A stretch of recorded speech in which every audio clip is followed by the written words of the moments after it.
অনেকে আছে কাঁচা কাঁঠাল সঠিক পদ্ধতিতে রান্না করতে জানে না, যার কারণে এটা খেতেও খুব একটা ভালো লাগে না। তবে কাঁচা কাঁঠাল যদি সঠিক পদ্ধতিতে রান্না করা হয় তাহলে এর স্বাদ মাংসের থেকেও কয়েক গুণ বেশি হয়। আসসালামু আলাইকুম everyone, welcome to SB kitchen.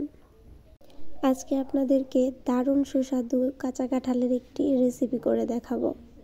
তার জন্য তেলের মধ্যে দিয়ে দিচ্ছি হাফ চামচ পরিমাণ মেথি এবং হাফ চামচ পরিমাণ কালো জিরে। এবার দুটো তেজপাতা মাঝখান থেকে টুকরো করে দিয়ে দিচ্ছি 3টি এলাচ এবং 3 টুকরো দারচিনি। এবার কেটে রাখা পেঁয়াজ ও কাঁচামরিচ দিয়ে ভালোভাবে ভেজে নিব। পেঁয়াজের রং হালকা বাদামি হয়ে আসলে এর মধ্যে 2 টেবিল চামচ আদা রসুনের পেস্ট দিয়ে দেব।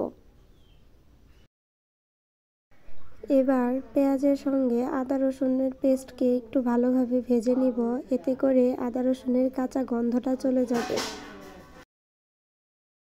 ভাজা হয়ে গেলে এর মধ্যে সামান্য পরিমাণে পানি দিয়ে দিচ্ছি। এবার একে একে গুঁড়া মশলাগুলো দিয়ে দিচ্ছি। প্রথমে দিয়ে দিচ্ছি হাফ চামচ পরিমাণ হলুদের গুঁড়া, দিয়ে দিচ্ছি 1.5 চামচ পরিমাণ মরিচের গুঁড়া, 1 চামচ পরিমাণ সজের গুঁড়া, স্বাদ মতো লবণ এবং 1 চামচ পরিমাণ জিরার গুঁড়া।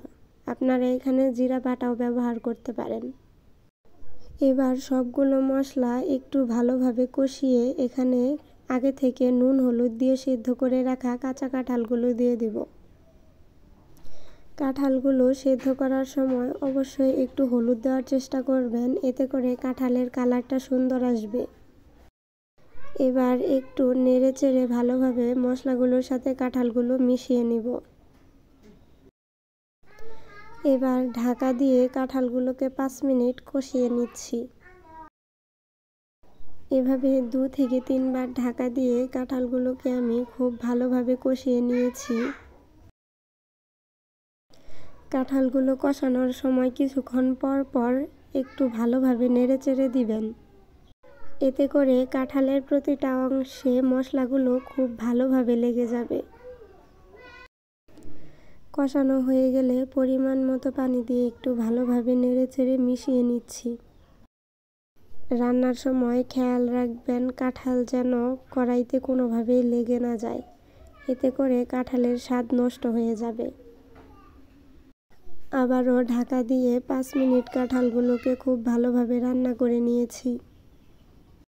দেখতেই পাচ্ছেন তরকারির পুরো ঝোলটাই আমি খুব ভালোভাবে শুকিয়ে নিয়েছি।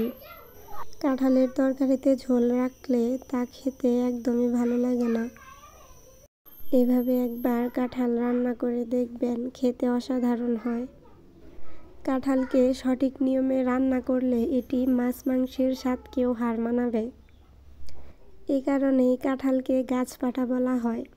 এটি খেতে অসাধারণ, শুধু আপনারা সঠিক নিয়ম অনুযায়ী এটি একবার রান্না করে দেখবেন। আশা করছি আজকের রেসিপিটি আপনাদের কাছে ভালো লেগেছে। আমাকে সাপোর্ট করতে ভিডিওতে লাইক এবং সাবস্ক্রাইব করে পাশে থাকবেন। আল্লাহ হাফেজ।